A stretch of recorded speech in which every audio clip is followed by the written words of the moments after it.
This is Josh Janssen of The Daily Talk Show, and you're listening to the #1 Australian podcast, Uncommon. Hey guys, my name's Tommy Jackett, and you're listening to the #1 podcast in the world, Uncommon. This podcast is brought to you by Neuralle Media.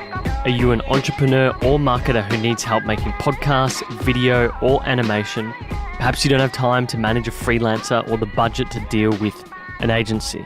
Well, Neuralle Media can help you with simple and affordable content creation, saving you time and money by taking away the pain of producing that content. To learn more, head to neuralle.com/media. That's neuralle.com/media. Play around with our pricing or request a callback directly. Listeners to the show receive a special discount by using the promo code UNCOMMON. Welcome to another episode of Uncommon. My name's Jordan Michaelides and I'm your host. In this episode, I have for you Tommy Jackett and Josh Janssen. These boys are the co-hosts of the Daily Talk Show podcast, co-founders of Big Media Company, adoptive fathers to Mr. 97 and 3D Dill, and chieftains of the Gronk squad. These two gents have managed to consistently pump out a daily podcast show since January 16th, 2018, a monumental feat in my opinion. And I think the clear analysis that they had that there was a gap for a daily show has seen them interview idols like Seth Godin, create an incredible community of fellow Gronks, as they like to call them, and has become a weekly staple in many people's lives, including myself. If you're a Melbourne podcast aficionado, you've probably heard of them. If you haven't, then you definitely should check out what these guys are up to. In this episode, we covered a lot, including how the Daily Talk Show has impacted their lives, what Mr. 97 and 3D Dill have taught them, self-development and learning, how they publish every single day, meeting people like Matt DeValla and Seth Godin, and then talking about clocking off and health anxiety. If you enjoyed this episode, do leave us a rating on your podcast app. If you want to see episode promos, follow us on Instagram, which is at @uncommon_podcasts. If you want to watch the video of the full episode, just search Uncommon Neuralle on YouTube for that. All show notes for previous guests, including this episode, are at neuralle.com/podcast. That's neuralle.com/podcasts. But otherwise, thank you so much for listening, our regulars for coming back, our newbies for giving us a shot. I hope you all enjoy this conversation with Tommy Jackett and Josh Janssen of the Daily Talk Show. Gents. Mate. Hi, Jordan.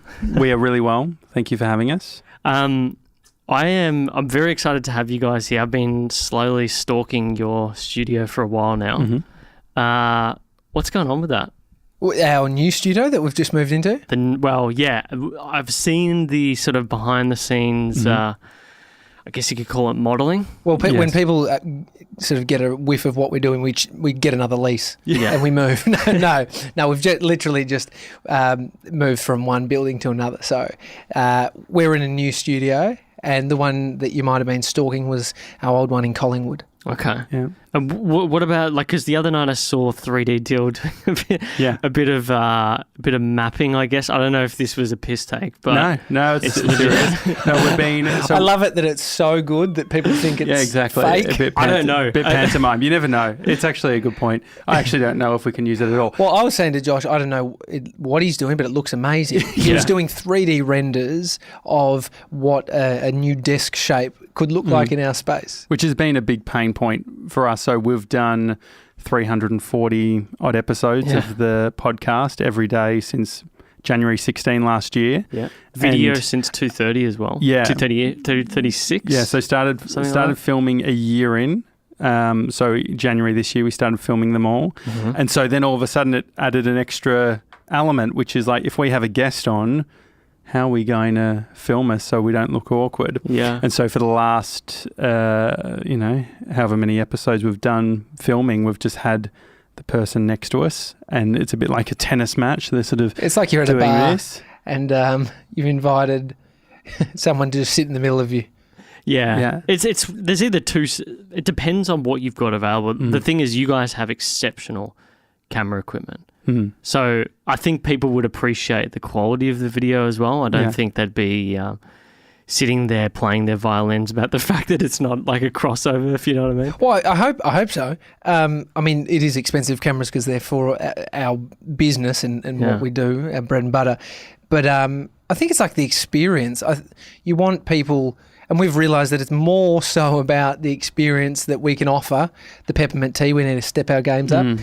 But just like when you walk in for somebody who's coming into our world that we've created, I guess we need to experience something great between us, and then we can sort of share that out. And so, yeah, podcasting is very much not just about the interview. It's about the experience that you create for someone who you bring into your world. Yeah, the total experience of what they receive. I mean, it's always interesting to get feedback, isn't it? Yeah. Do you want some? I'd love some.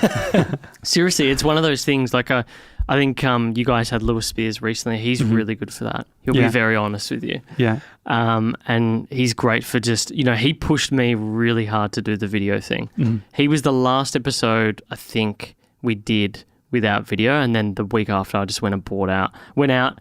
Although I'm slightly regretting the impulsive buy now. We've had issues with because we use handy cams.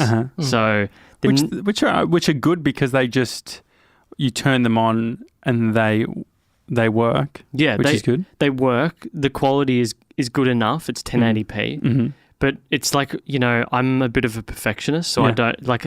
We've had graininess. We had one issue actually where we did a double episode with him and Luke, and there's some weird thing with handycams where if you put in the SD card and you don't let the process finish, that you can corrupt the SD card. Yeah, that can happen with a lot of, even like the Zoom recorders, all those types of things. Anywhere where you're relying on one source as a way of recording. I got a call the other day from a friend and he said, oh, mate, I was recording an interview with someone in England and I had my phone connected to the Zoom and I called them on FaceTime and I recorded it.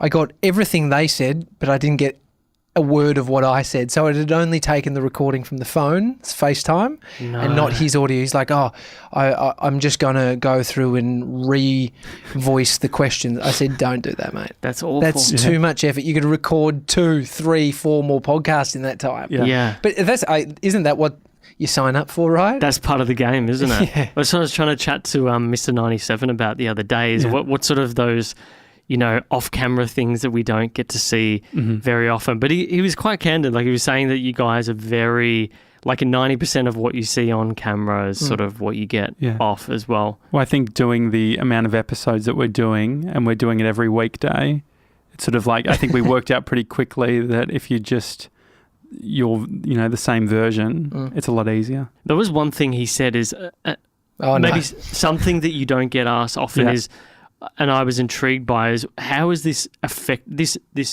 podcast, this thing, this the momentum that you now have? Yeah. How has it affected you personally? I think that if anything, it's brought Tommy and I closer together as business partners. I think it's made us prioritize better, because when things start working, then you have to start asking, is this like the right thing that we're working on? Like as the momentum builds, if the faster you go in a single direction, the more you have to ask in this moment, is this the right direction? So I think that's probably... It's like, don't sweat the small stuff, but also think about the small stuff. Yeah. Because I guess we get to show up again the next day, just constantly working. In terms of how it's... my wife's cool with it. And I've got a 2-year-old, and I started this.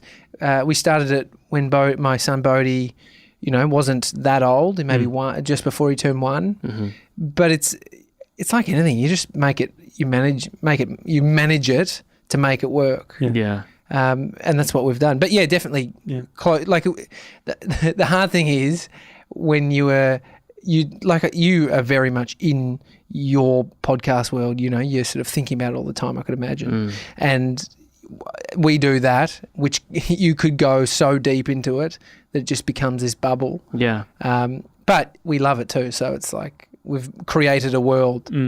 Yeah, I can totally see with the daily format, you've given yourself an outlet to not overcommit on things. And like I can see, you know, with the way that we do it every week, sometimes you just become too finicky about things that don't matter. Yeah. Or things that people don't care about. Well, we did around 115 episodes in, I'd booked 4 months of travel.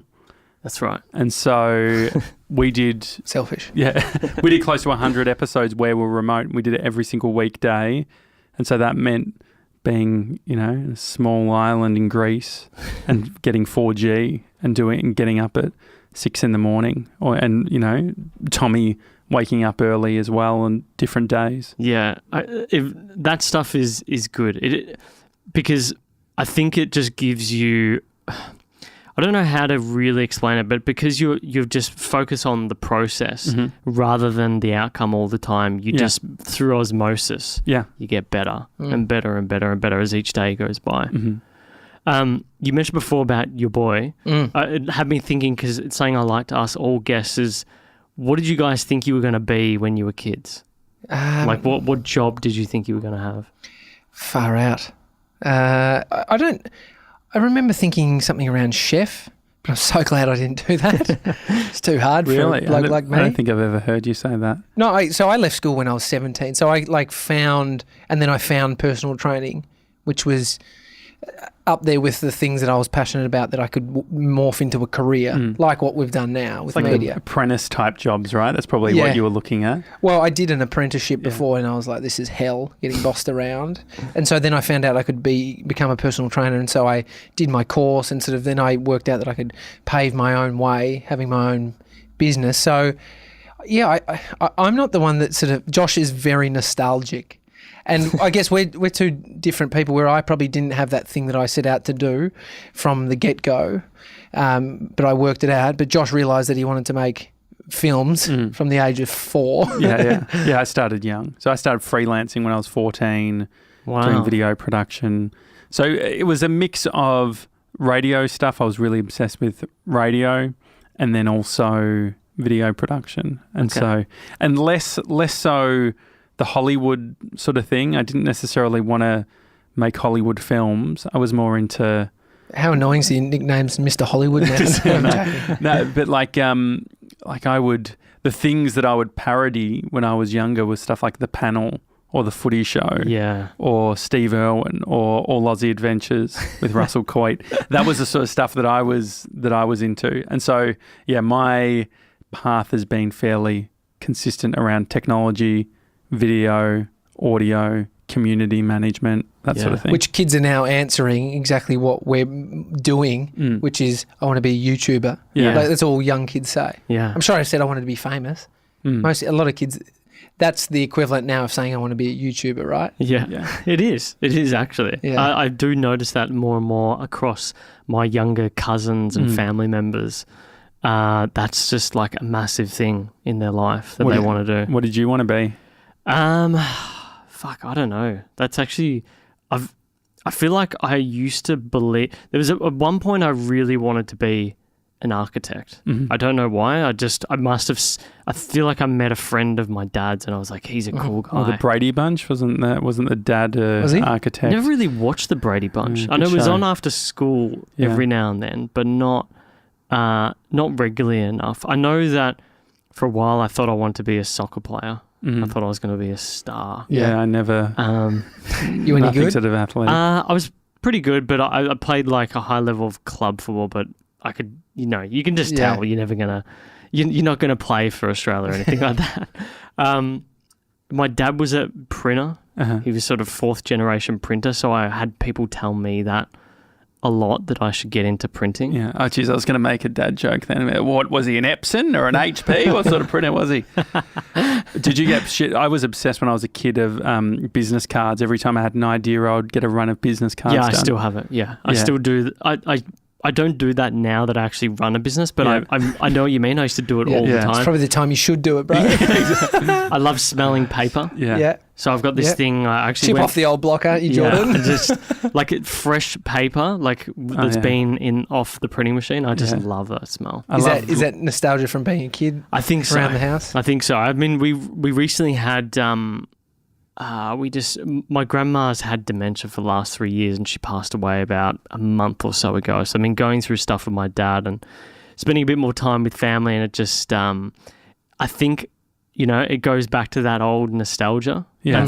That's what it really gives me. Yeah. I love laminating stuff as well. Don't know if you... Laminating, yeah. I remember a lady at my primary school had a laminating machine, so I had ID cards made, so I could just flick it to people and be like, get off the slide. Yeah, I remember I got my brother for his 10th birthday or something. I got the art teacher to draw. He's obsessed with eagles or something. Yeah. And got him to draw him like an eagle, and then got that laminated from Dad, and I was like, here you go. Happy birthday. And he still got it. So you and I are very similar. Tommy's like, guys, move on. It was fucking 20 years ago. Just on the radio point, what was the show you grew up on and you listened to? For me, it was Gold FM. It was Grubby and DD in the morning. Ah, okay. And then it moved on to, I was big into Love Song Dedication with Richard Mercer. Wow. Okay. The Shebang with Fifi and Marty Sheargold. Yeah. Which is pretty, you're a couple of years younger than me. That's still was getting older. That's probably got to be up there with Hamish and Andy, the two greatest radio shows in the last 15, 20 years. The Cage was big. Do you remember The Cage? Cage was good, yeah. So that's what I was into. The Shebang was really good. Yeah. What about, what was that? What was that late night one? Carl and Jackie O's. There was a Hot 30 countdown. Hot 30 countdown. Yeah, I was big into Doctor. That. Yeah. The call-ins afterwards. Hey Carl, hey Jackie O. God, you do a really good punter voice. What was mine? Matt Tilley and Tracy and Matt. Was like the breakfast show. Fox FM for years. That's right. It's where Jules Lund got his start. Hamish Blake was actually writing for them back in the day. Yeah. See, for me, it was quite tough. The Shebang was a thing for me because my parents loved listening to Triple M. Mm-hmm. It was Hamish and Andy that really started to pull my parents over to the Fox slowly. Yeah. Do you remember Triple M did this? Triple M Rocks something. And so I was like, they've done releases of this, but I remember my dad had stickers. He must have won. He had a landscaping business, and so one of his, unless it was him, Dirty Prize Pig, but they would have called up and got this Tim Jackett and Associates Rocks Triple M. Oh, that's amazing. And I just remember it always on our bin. But that was, It's the original Coca-Cola, now probably delivered by the exactly. street teamers. So funny. Now, speaking about radio, you guys have had, you've both had backgrounds in content, but as you said before, it seems like you always knew that you wanted to do that, and you found it sort of Casey Neistat style, hack it together, start making viral videos like the O-Bike thing. Yeah. Actually, I quite enjoyed I was looking back on some of them the other day when I was going through everything. The $3 7-Eleven coffee test. Oh, yeah. Still cannot get over that, by the way. Yeah. It's bullshit, isn't it? It's absolutely bullshit. Now, thinking about the different paths you guys have taken, and now you're running this business together, I'm curious as to what qualities or attributes that you've come to enjoy or lean on from each other in different ways. For Tommy, I think he'll pick up the phone and make shit happen, whereas I'll think about a call for 4 days. So Tommy's very good at that. He's more like, if we're filming, he'd be the one to go into the cafe and say, hey, can we quickly film something here?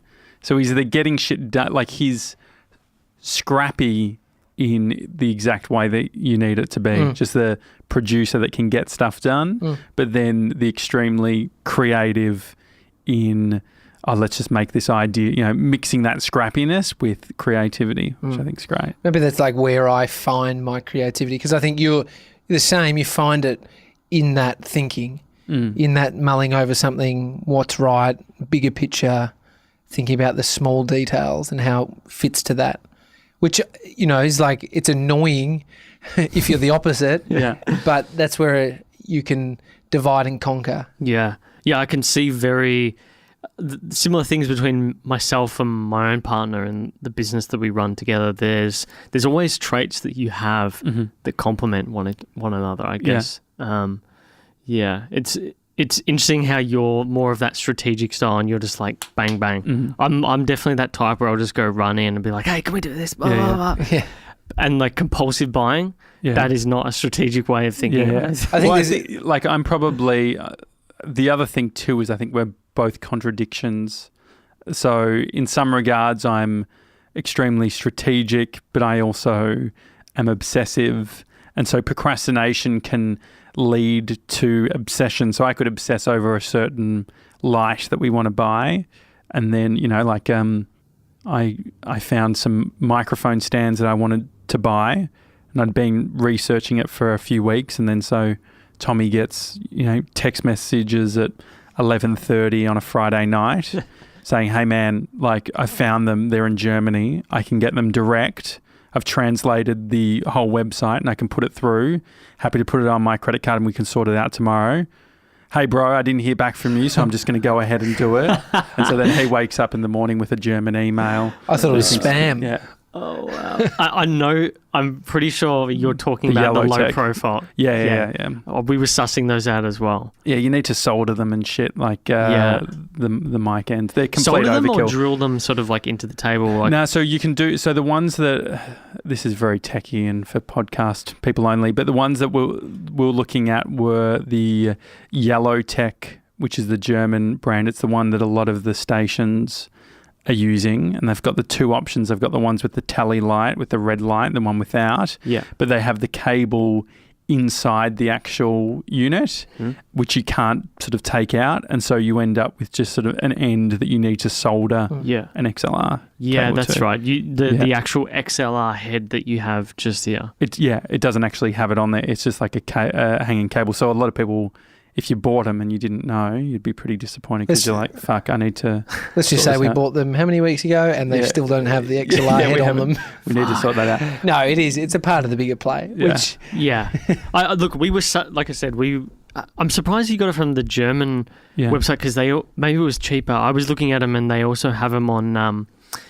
B&H Photo. Yeah, I think you're thinking of I think they're called OC White or something. That's right, OC White. And so OC White ones, they do a lot of the spring type mechanism. They're quite good. The ones that you're describing, your mum's house podcast uses them. H3 podcast. Yeah, exactly. And so they are really good. The ones that we got are slightly sleeker and very massively overkill. But I went to an expo in Amsterdam last year called IBC, which is like a big broadcasters convention, and went to every single sort of manufacturer and spoke to them, and maybe it was of course you did. Yeah, so we're a massive rabbit hole, but so I can get obsessed with certain things, but like literally that the other brand, like I was sending to Tommy, I'm like, hey, I'm thinking about this, cancel that, I found this one, and then I actually woke up and thought you bought the other one. Which I was like, I'm not even going to say anything, but I don't think that's the best one. Yeah, so which I didn't. But then I did buy the good one. Yeah, but I did buy decals, the Daily Talk Show decals, to go on it without measuring. Yeah, and so they don't fit. Which is what it sounds like is you trust him to get those. You trust him to know that those nut and bolt issues are sorted, and you trust him to know that to put the nuts and bolts together. Yeah, those 10 situations. Know where in what aisle the nuts and bolts are, what nuts and bolts are, which one's the nut, which one's the bolt. Yeah, very much. No, so. You're right, because I think maybe if we hadn't done the podcast and knew each other as well as we do now, I wouldn't feel like that. Yeah, but you have to give up some level of control when it is a partnership, because you don't control everything. Yeah. And so there is a choice that you can make of going, is it worth it for me to even say anything about that? And no. Yeah. Well, the negative skew on it is it's like choose your battles. The other bit of it is it's like, I know that Tommy knows way. It's like the wall. Like we've got sort of a wall that's at the back of our set. Yeah. Tommy's like, this is how much the wood's going to be. This is what the labour's going to be. This is how I would do it.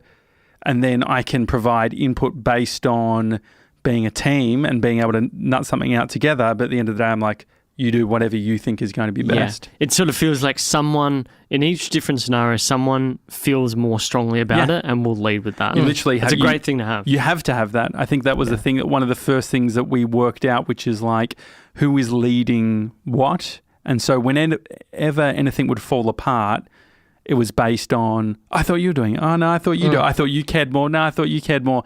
And it's a good point, yeah. And so now it's just like, it's very clear of like, Tommy looks after the books. He makes sure that shit's reconciled. I will but my responsibility is I take the photos of the receipts when I have them and I send them to him. Yeah. It actually translates to collaborative process within creativity. So making a video of where we've got Mr. 97 doing an edit for us, it's disempowering for us to be like changing everything. No, it's like you have to kind of go, no, that's good. Yeah. You know, that's to some degree. Of course, there's like, you know, you bring your own skew, and so we've left, you know, some of the things I wouldn't do how Josh does it, but he wouldn't do it how I do it. So. And there's also like the worst thing you can have as an employee, I think, is two bosses. So and I've experienced that in my career, which is like, oh, you've got a dotted line to this person, and before you know it, it's like, who do I need to make happy?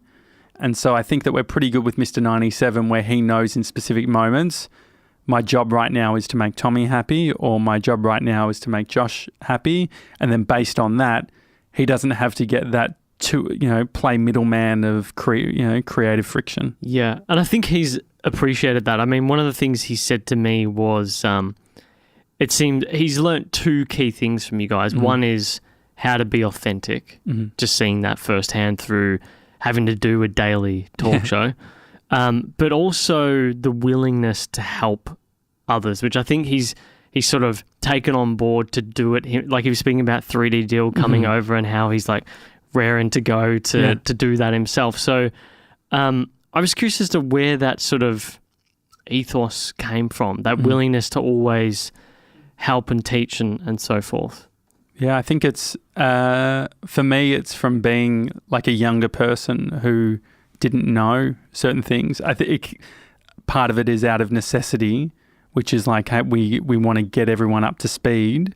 And I think that part of it too is about building autonomy. So it's like, we trust Mr. 97 that he's got really interesting insights. So if he understands the context of the thinking, then he actually understands how it works. And that's something that Tommy and I have always focused on, which is like, there is the shortcut around, okay, this is just do this thing.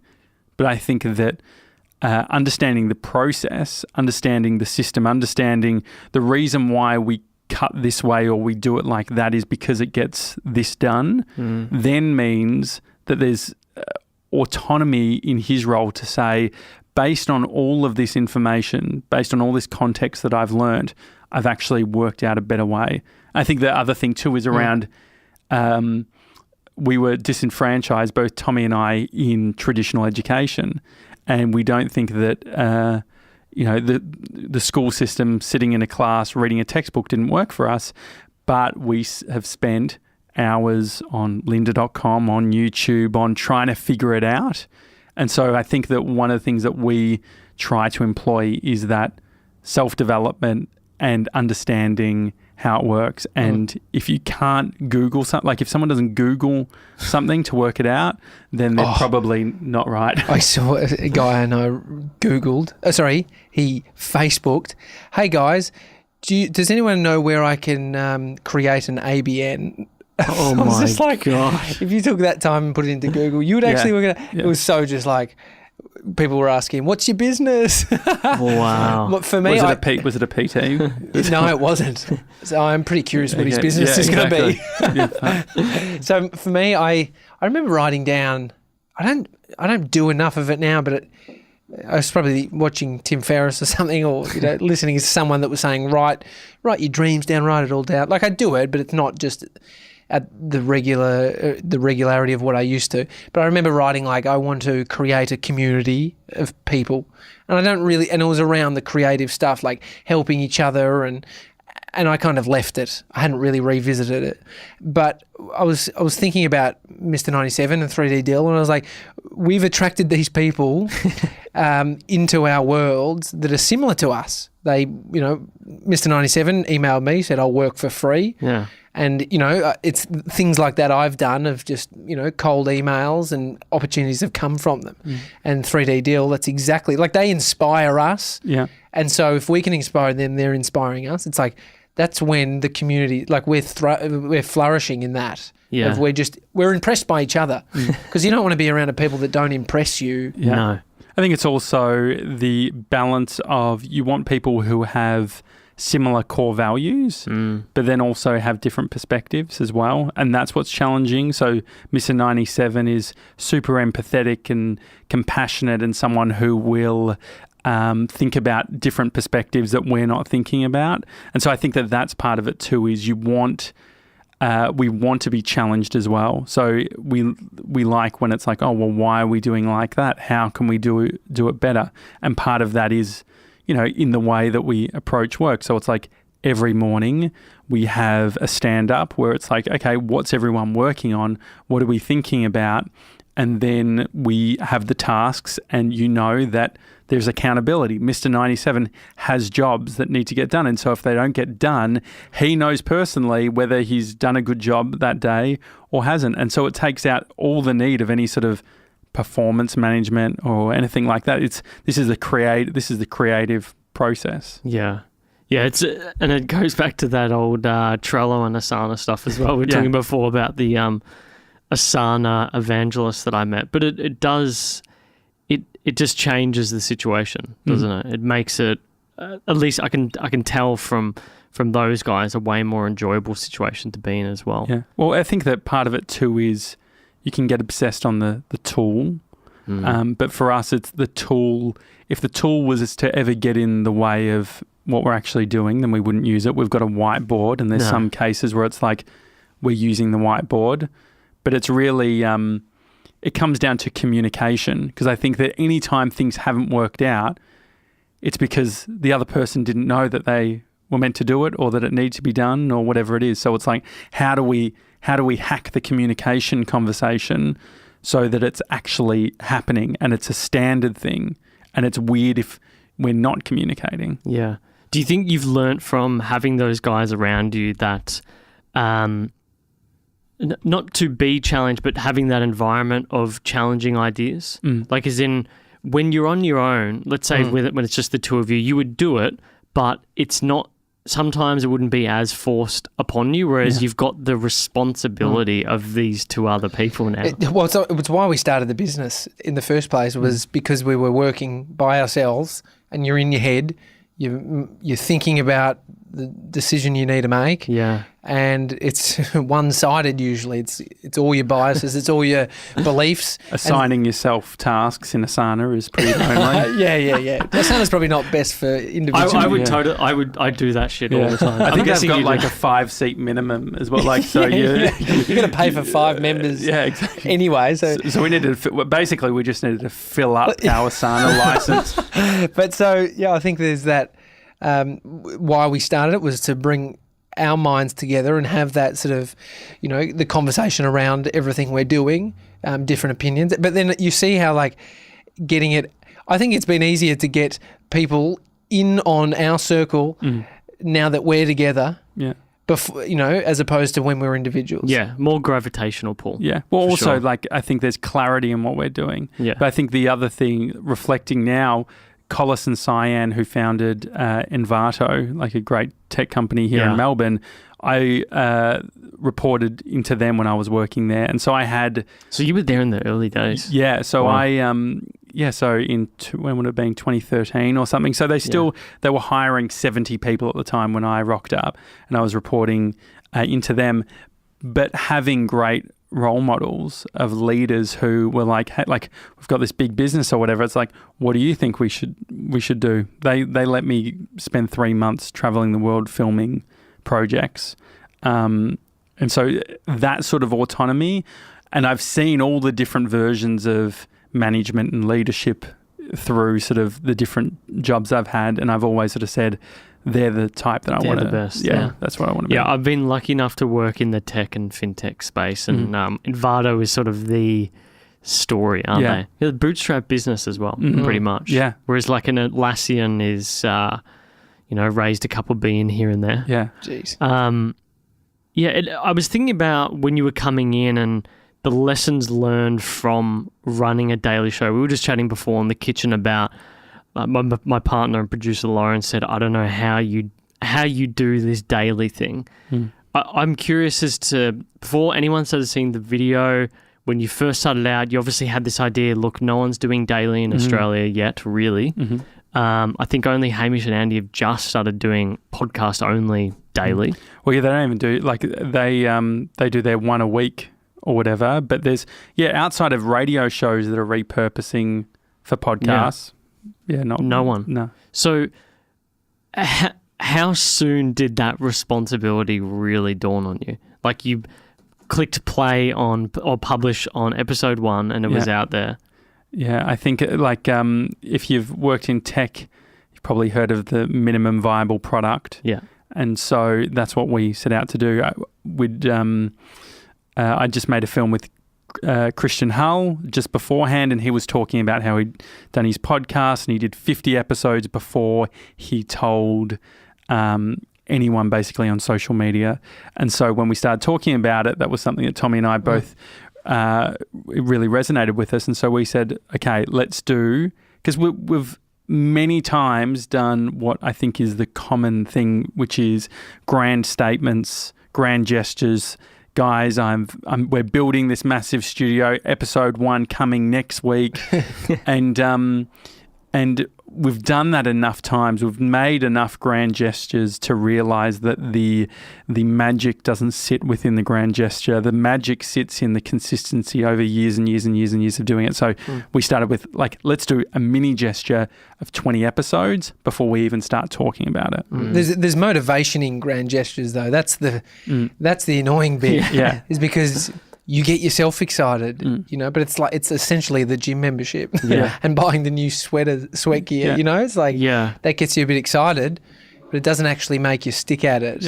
Yeah. And it's temporary. I think for you guys as well, it seems like you've had a pretty similar journey with the way you went about it. Like you took, I think in the last year you've started doing video. So the last 5 months, right? Yeah, since January, and we've been in the same boat as well, but you sort of really laid the groundwork for, like, I honestly had not heard of you until you started doing video, which goes to the point and the value of the video, but you cut your craft before that, didn't you? Yeah. Because as video people, we know how hard it is. Yeah. And so when someone's selling up a simple solution for filming your podcast, we know it's not that.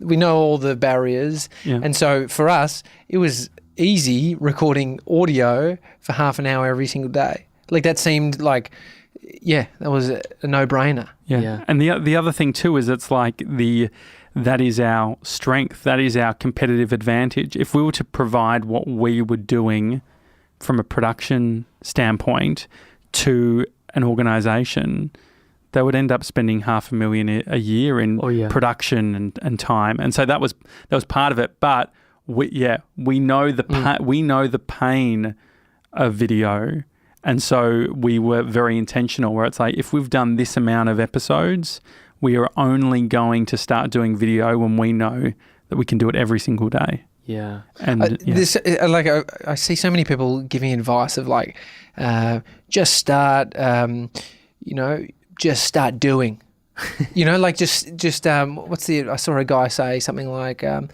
been asked a question lately, how did I get from 860,000 to 6 million in revenue? I was like, very specific for a lot of people to be asking you that. But then he just said, I worked my ass off, which I thought was like this top level piece of advice that isn't really helpful for most people. Yeah. Because I think about us just starting, because we could say just show up and do the podcast, but it's also like all the bullshit we've done by ourselves that haven't worked and the lessons we've learned along the way. So it's like finding the thing, and we actually enjoy talking with each other each day. Yeah. And so, you know, coming from radio, there's partnerships that don't like each other, which I couldn't be paid enough money to do that. Like, I would seriously consider knocking back lots of money, because it is your life. It does consume you when you're around somebody, you know, conversing for 3 hours a day. Yeah. Like on radio. But it's like, and so there's that element of the friendship that Josh and I didn't even know we had,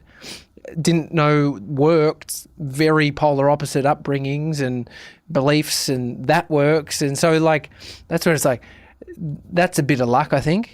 Yeah, I think the other thing too is we can look back and say, okay, it was this or that, and I think that there are always convenient stories around how it happened. I think that part of it is that the barrier to entry was low, and the other part was that I remember, if you go back to the first 100 episodes, there was a time where we said we might stop doing this at 100 episodes.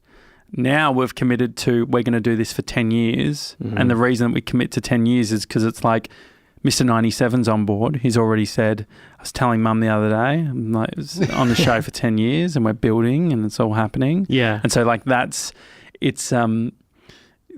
with all advice, I think the opposite can always be true as well. Well, it sort of sounds like you capped your downside. It's like, all right, two mates, we're just going to catch up every day and have a conversation, and we'll see sort of what happens in a way. And then over time, you've gotten signals that, and we all get it. You know, the ones that have survived doing podcasting for 100 plus episodes, you start to get those things like, oh, I saw that episode the other day, or someone spoke to me about your podcast, like just all these little things that, you know, Mr. 97 reaching out. Yeah. All these little things that sort of checking off those confirmation biases that you should continue doing what you're doing. Yeah, and it's slow. I think, like, part of it is the expectation has always been extremely low, and that's why from day one it was a conversation sometimes worth recording. Yeah. Because we wanted to point out that it's like, hey, sometimes, like, we're going to miss the mark, which is just what happens when you do a show 5 days a week. Yeah.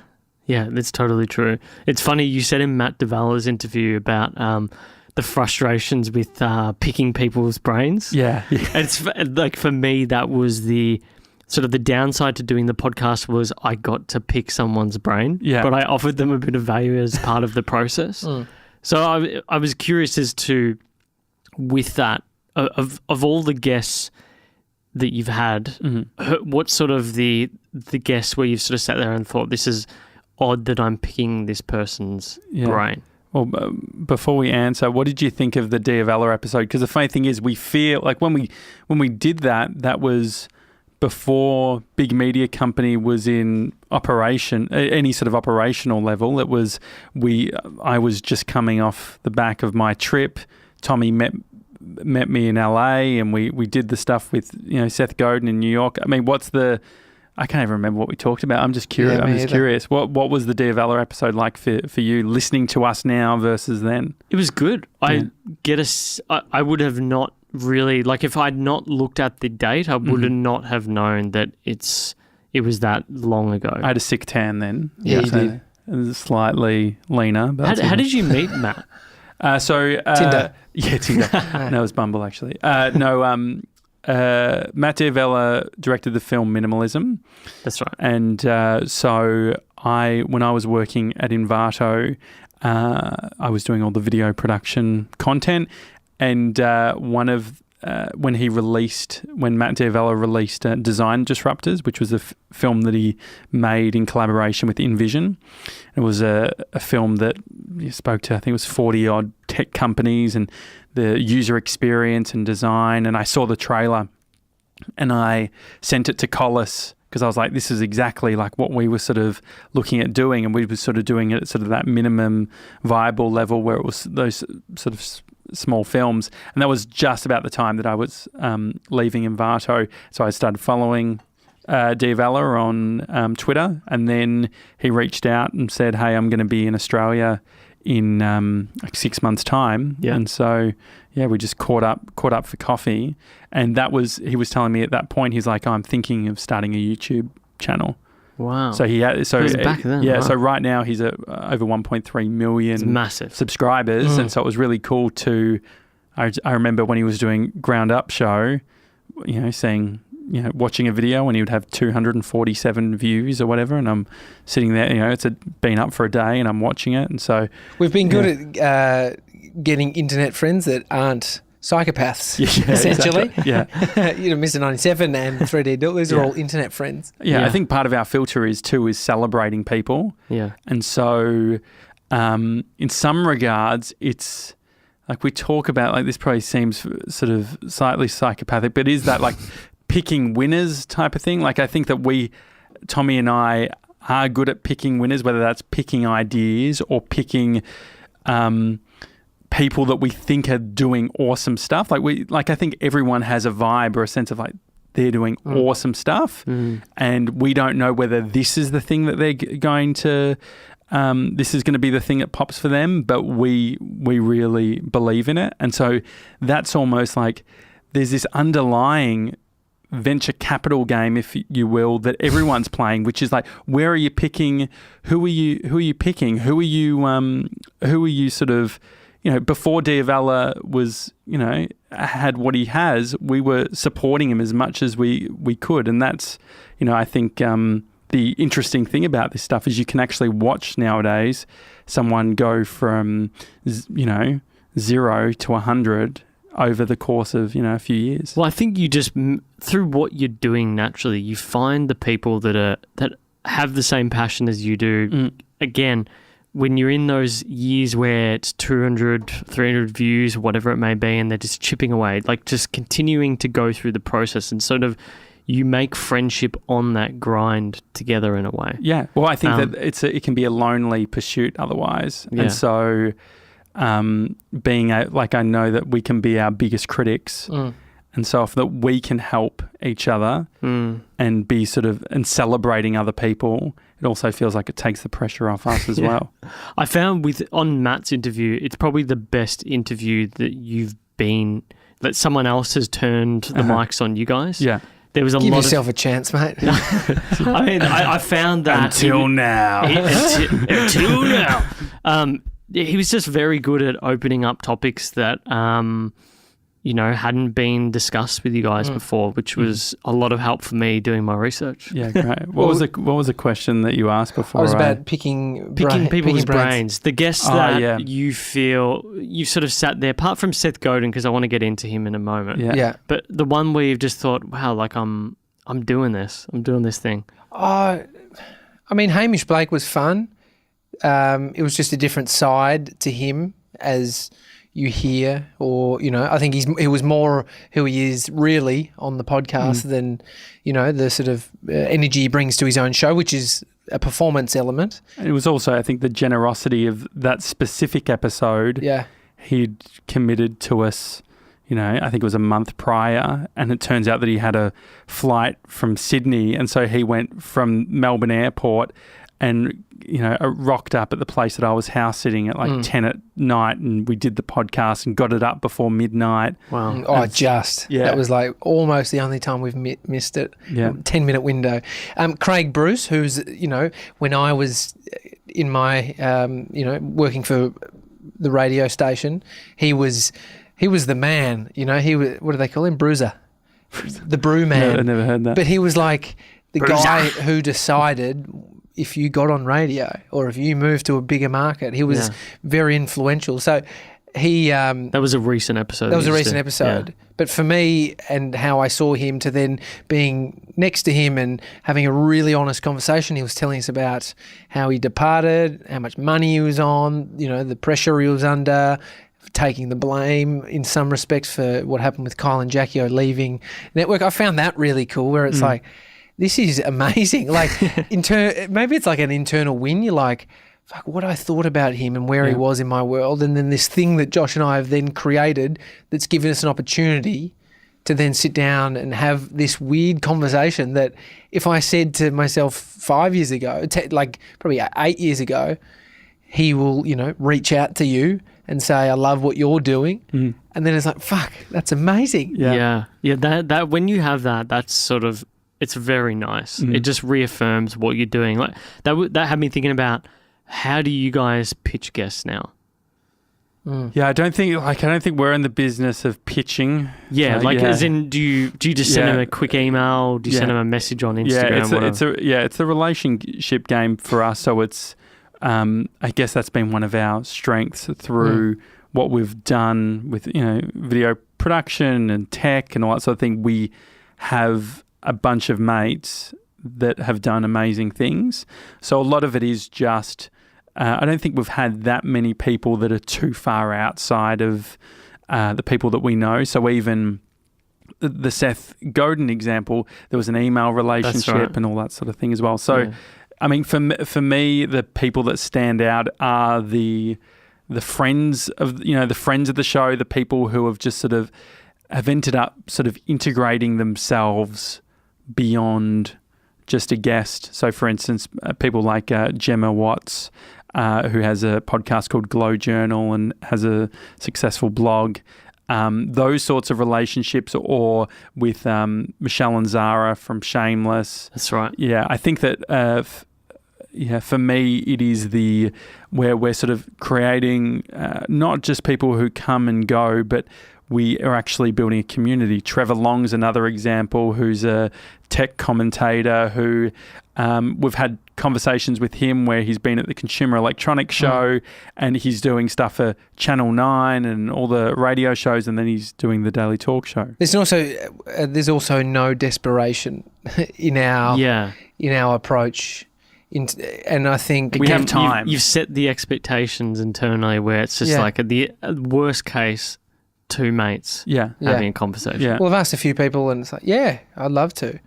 And then I just, haven't got around to getting to, but over time, it will, if you do that enough, where you have you've got a lot of balls in the air, and we're not a guest show only. The show happens guest or no guest. Yeah. That's right. And it's sort of, I found that by having the video now, it's sort of, I don't know what it is. It's like it proves something to people. Yeah. Because you could have these people, like we've had all sorts of people like Jeff Kennett on the show. Oh, yeah, I saw that. Yeah, but we don't have any video of him, so no one really pays attention to it. But as soon as you have someone with video, it's like, I don't know what it is. It's a form of social proof that can't be compared to anything else. Yeah.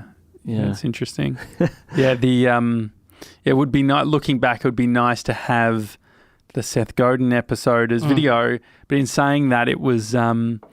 we would have crumbled. I think part of the exciting thing for us was it was just like, we were on a train going to Hastings on Hudson, where his office is, and having our audio gear and like the Zoom recorder and the headphones and the mics all set out, and then just going up and shaking his hand and getting a photo and having a great chat and then being done. Yeah. I think that there was something in the self-containedness, which is actually something that's ending, like that goes over time. We're now starting to build a beast that become like all of these brand promises that we're making, that people expect X, Y, and Z, which means the barrier to entry is a bunch higher now. Yeah. We'll probably look back on doing audio only and be like, fuck, it was easy. Yeah. That was so good. Yeah. Well, I always... It is, though. Yeah, it's so much easier in comparison to doing video. Like, video is a hard slog. I really think people do not appreciate how hard it is what you're doing. Like, what you're doing is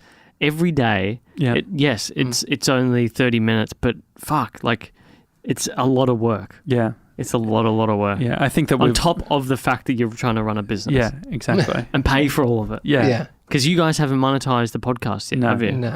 Neither have we. It's not a cheap thing to do. Yeah, exactly. And I think that part of it is, it's like, just like we talked about backing horses or whatever, we're backing ourselves as well, where it's like, like if we could ask for people for money, or we could do that, or we could just own it all and, do it all. And I think that we take the the Hamish and Andy model, where they've done a great job of owning their intellectual property and being able to, they can basically, leave radio stations and do whatever they want. Yeah. And so go make an aftershave about Andy. Yeah, exactly. And so that IP, I think part of it is it's like, you could say to someone, hey, can you pick us and we'll be on your radio station or we'll do your thing. Whereas I think what we're saying is, if we actually just own all of this and just keep working, it's going to be worth a bunch more in the future. On Seth Godin, what was the book that he gave you? Because there's a book that he hasn't published that he gives his guests. I don't know the name of it. I think the only one that's read it. You could literally read that tonight. It's very What is it small. about? Can you give us like an inkling as to what it's about? It's like his essays. Like it's a small, like he's taken some of his, I'm guessing they're from his blog, but it's some inspiring essays. That it's a small book. It's got like a. He wanted to publish it to have something, self-publish it, to have something that you couldn't buy anywhere. He gives it to his students of the alt MBA. Gives it to people that might visit him or that he thinks will take some value out of it. Yeah. And so he gave me that. He gave us that, and then he gave us a book, which I haven't read yet. It's probably I could probably read it now. It's a kid's book for Bodhi. That's right, yeah. So I've got to read him that. Yeah. I just don't want him to rip the pages because it's collector's item. Yeah, it's one of those things you sort of want to keep to him when he can. He's old enough to understand and be like, look, this really special guy. So then his whole life he'll grow up like praising the god of Seth Godin. Although my 2-year-old's into Dr. Zeus. He's loving Dr. Zeus. Yeah, I loved Green Eggs and Ham. Oh yeah, that was good as a kid. Mm-hmm. Yeah, absolutely loved that. It's actually funny. I came across those sort of books recently because, as I say, my grandmother passed away, and she had all sorts, man. Like she had the stash. She had the stash. She had. Do you remember Georgie Porgy? No. Georgie Porgy, Puddin' and Pie, Kissed the Girls and Made them cry.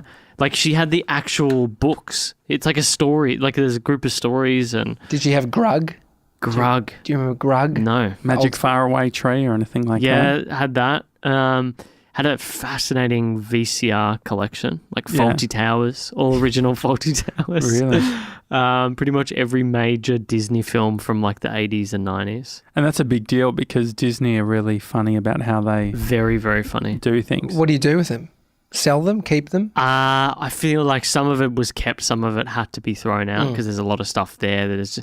Like we were watching back on... a few of them, and like Fawlty Towers as an example, it's still got like the old Snappy Tom ad from like the 70s or 80s. When was Fawlty Towers? Must have been 80s, right? Something like probably that. Earlier. Yeah. I feel this is where we need Mr. 97. Yeah, so this is where we need like a big TV screen and someone just sitting there looking it up. Yeah. But yeah, there was all sorts of stuff like that. When it comes to ideas about your daily show, how often do you find yourself scraping the barrel? Well, that's every show, isn't it? I think that's where we're playing. Craig Bruce, who we had on, saying I loved the chat, loved picking his brain. He said something great, which was open the shop. It's a quote that he'd taken from someone else that he'd heard, and it's around comedians just showing up, opening the shop. And I guess it's after that there was a couple of shows after he was on where I was like, we would just use that term. We're opening the shop. Yeah. Let's get this open. It feels like a lot of that, like a 3D Dill, he's come from Canada. And all the way from Canada. Yeah, and so he's sitting in on the show, and so I asked him today, what's different from what you expected, being a listener and now being in. He's like, I expected that you would have like a discussion around what you're going to talk about and then before you go on, but it's very much like, all right, let's do this. And we just turn the mics on and we have our cadence and the things that we talk about. I mean, from a research perspective, what's your perspective on what we do? On what you do? Yeah. I have no idea because I've not seen it behind the scenes. That's what I mean. What about as in like from a content perspective? It makes total sense because you're doing the cadence is totally different. How would you describe our show to people? Well, it's a daily show about business, lifestyle, comedy, life. Like it's just a bit of everything, and you've got clear, defined segments that reappear. Like whether it's personalities that are in the podcast media space, personalities who are in fitness, lifestyle, personalities who are in business and tech, and then your own sort of ideas just sort of sprinkled over the top, like a bit of nutmeg over some yummy cheese pasta or something. I think it's confusing for a lot of people. Yeah, well, I think it's what you're describing is essentially what we are into. It's our exactly. It's our bubble that we're in, and we're sharing that. Yeah. What else have you got to do? Like, how else do you approach it? There is no other way. Yeah. A niche would just drive us insane eventually, right? Like doing the idea of showing up. I used to have a blog called Melbourne Geek and did videos on that. And then I thought about what Trevor Long does, and he absolutely loves doing it. Could I, the first time you go to an Apple event would be amazing. By the, fifth or sixth time, you might be like Trevor. He's like, the strawberry water's fucking pissing me off. Like and so that I think that's part of it, which is like, tech news is really interesting, but I like that we are open. It's like, I'm obsessed about this right now. Yeah, and I very much love that, and I love that I decided to go down that path because I don't know if you guys find yourselves like that, but my brain just, I'll find one new topic and I will go deep on that topic, and then about 3 weeks, 4 weeks later, I'm over it. Yeah, what excites you, and then share that. Yeah, and go very, very deep on it. Like we've had all sorts of people on this. We had a lady come in talk about IVF for an hour and a half, nearly 2 hours. Had someone come in talk about the dark web. Just all sorts of weird and wacky things that I love to talk about. Have you felt like you need to niche at all? I mean, it's a piece of common advice, right, from a lot of people. Yeah, I mean, I feel like it is niche enough. Like it's a guy in Melbourne doing very extensive research on a person or a topic. I don't listen, to be very honest, I don't listen to many podcasts that have like a niche topic. Yeah. The only one I can think of is Dan Carlin's Hardcore History. But even then, he doesn't choose German history or World War I only history. Like it's everything. It's piecemeal. Yeah. Which is what I love. History isn't really a niche, is it? No, it's not. It's just that but that's what I mean. It's like the nichest thing I can find. The rest are all personalities that give their spin on something, which I think is the greatest thing, because then you sort of, you curate your own ideas through capturing others in osmosis, listening to their podcasts. Which is what I love. Do you have a plan with your podcast? Just to grow it, really. I mean, and the only way to do that for me is just to get better. What does better mean? Better means, I think, better at interviewing.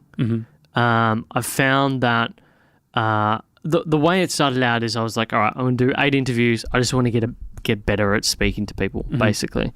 And from there, we kept doing it because people liked it. And now it's just about learning from other people about specific topics. Well, you get better at thinking. Yeah. You have your thoughts and then you verbalize them and then you start working out whether that thought and that way of verbalizing works, or if you start solidifying your thinking. Yeah, it's the idea of thinking clearly, I think. Like getting better at that is such a valuable skill as an individual through life. And even if, I don't know, I'm just thinking back to the early days. I don't know what you guys were like, but like we'd have like 5 downloads every second or third day. We're like, whoa, oh shit. And like, those days are past, but I don't really care if it was that. I just continue doing it. So what's the success metric for you? I mean, it would be great if we could somehow monetize this. I mean, we have a business now that's been built off the back of it. My partner's background is the same as you guys in a way. She's a designer, does a bit of videography here and there. So we've sort of built a business off the back of that, which supports her now, which is fantastic. Which one was first? The podcast. It was only, we started having people ask us how to create this or that, and we thought, this is the 6th email I've sent to someone about how to go about it. They don't ever end up doing it. We'll just tell them, all right, we'll do it for you. this is how much. And that's sort of where that started. Yeah, great. I don't know. I think the main thing that I feel like that's a general life question is, what do you actually want? Because that sort of fits into it, if that makes sense, and really is just to have a bit of freedom. Yeah, I think that's a question that Tommy and I spent a lot of time asking each other. Yeah. What do you want? And what was the answer? I think it's different. Like, I think that it's it comes down to the personal sort of thing. Like, I think it comes down to, what do you want to do every day? What do you care about? What sort of time is precious for you? What time, and so based on that, positioning a show that works. Because if we're going to do it every, weekday, and we're going to be moving to 7 days eventually, and so when that happens, it's like we need to be thinking about what can we create that actually works with our lifestyle. So something that's also that can shift and move and work with it as well. Yeah. That guy who wrote Subtle Art of Not Giving a Fuck, I'm just looking if it's in your bookshelf. It's not, but I gave it to my sister. Okay. He talks about that sort of extreme responsibility, every decision is up to you. And I guess it's, if we do the 7-day thing and we've somehow landed there and we hate what we're doing, it's our fault. Yeah. And so that what we want and what I want is what, I've always wanted to do something that doesn't feel like it's this burden. And so the freedom thing is, an appropriate word of just being able to choose what we do every day and, meet new people and have fun. So there's like the values that we hold and then the thing that we do changes constantly. Yeah, it seems like there's multiple things going on that make up that perfect situation and they're all changing as each year goes by. I think people silo things too much. I know that that's something that I've done as well, where it's like not thinking that the thing that you do for 8 hours a day is going to affect your lifestyle. And so nailing, if you're not happy in the job that you're in or whatever, that is a big part of your day. And so that's what I guess we're trying to dial in. Yeah. Do you think if you came into the podcast space thinking first and foremost making money? No, fuck no. Yeah, it wouldn't work? No, it doesn't work. I mean, because all that ends up happening is your North Star is making money, so all you look at is ways to make money as opposed to the craft. If you look at all the best podcasters, why do you watch them? You don't watch them for the ads. Yeah. You watch them for how good they are at interviewing people. And that was what drove me in the offset. And that's just things you learn. You got your Gary V's in the world and all those sort of types that talk about that stuff, but it really starts to hit home when you start doing this stuff, because who the fuck's going to pay you to do this when you're 8 episodes in? No one. And you got to love it enough. I look at Matt Diavella and what he's doing. He works his ass off, but he's also loves the thing he does. He loves that process. Yeah. So he can stick at something for 8 hours when he's not really enjoying it. Yeah. He's got that staying power because it is a passion, or it is something that he does enjoy the experience. And for Josh and I, it's the same. We enjoy doing a show every day. Yeah. Because if we didn't, we wouldn't do it. You'd be going insane. Yeah, that's the competitive advantage, is actually working out what is it that if we never got paid for, we would be happy doing, and we can actually last. If the passion for it, or the excitement, or the energy is an oxygen tank, where's the biggest tank? Where can we actually go the furthest? And so, where people can be, as you said, 8 episodes in and trying to work out how to monetize, we see the advantage of we can do 500 episodes before we even think about that as something. Yeah. And that means it's decisions like setting up a Patreon where you have 3 people supporting you and you make $60 or whatever. It's just why do it? Why bother? Why waste the time that is required to invest in the Patreon? Yeah. I think also trying to reframe the monetization conversation around podcasting as a medium. It's you could do ads, people advertising with you, sponsoring the show. Yeah. But then there's so much outside of that. If you get creative, you can think about how could this tie in and make us money? Exactly. And maybe it's not directly handing over dollars for, ad spend, but it could be something completely different. Well, if you had have asked me, how would you make money from this when we first started, I would have said, oh, well, the obvious thing is eventually you run ads or something like that, which I wasn't too keen on. Like maybe a subscription is probably better for what I wanted.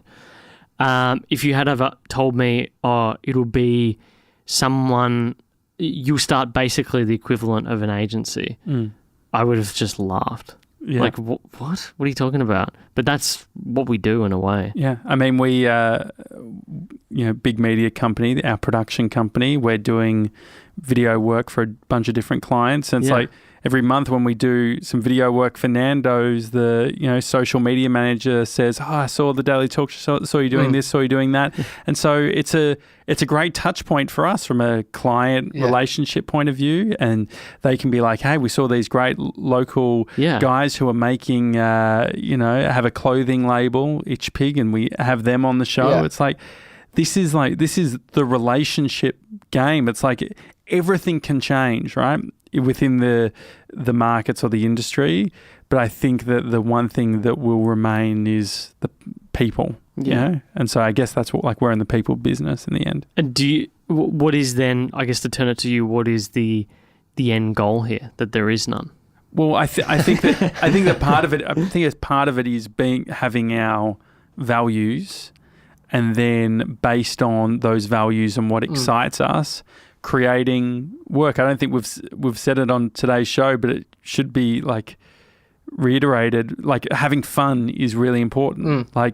I know Tommy especially. I can get into geeking out on shit and all that sort of thing. But one of Tommy's main drivers is, I just want to have fun. What can we do that's fun? And so that's part of it. But I think that from a success point of view, that's what it is. The success is, wow, we went to World Expo 2020 in Dubai and we're doing a show, and that's happened because of the podcast, or where we have someone has come to Australia from Canada and he's spending 4 months, with us. And so it's that creating cool shit. I think we can think about it. I think you can be caught up in the moment thinking about the future and not thinking about where we've come from and the cool stuff that we're doing now. Yeah. And so that end game is changing, because I've always thought this, the goal setting stuff.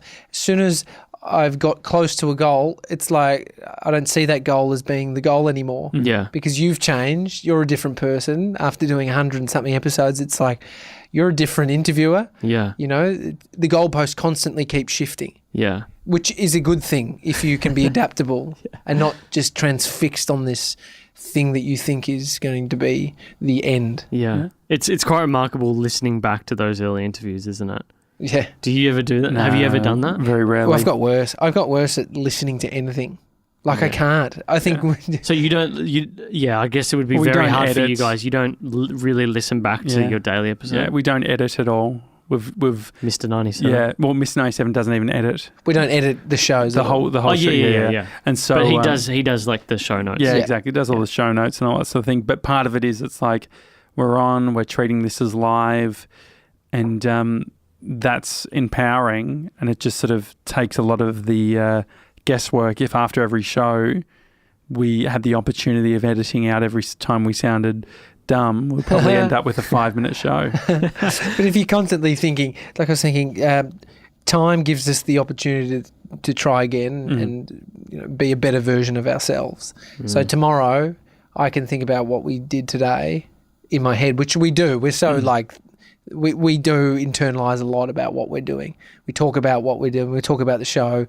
But I don't think we could keep up with listening back. Yeah.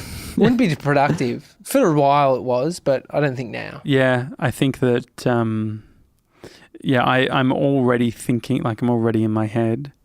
And so the idea of, my girlfriend Brie sometimes wants to listen to the show when we're going to sleep. Oh, and I'm like, I can't do it. She don't, wow. Because she's like, I haven't caught up, I haven't listened in a while, or it's like we have a guest on that she's really interested in. And so she's like, can we just put it on? I'm like, I'll put on AirPods, and so you can like listen. Yeah, I come into into our bedroom and I see my Tommy wife. and I sleep in the same bedroom. our bedroom. In our bedroom. Josh is there. Bree's got her thing. Yeah, Josh is the AirPods. Where's Bodie? Yeah, Bodie's listening to the podcast as well.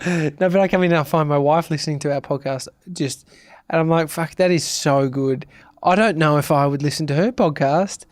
You know, like, because I feel... That's because we're two narcissists. No, because I'd have the same thing of like, I live with you. I get to talk with you. But I'm so impressed. She's a unique human and I love it. You know, it's amazing. Anyone, that can deal with Tommy and I. And in real life and also on the podcast. Yeah, exactly. It's pretty special. How do you guys clock off then?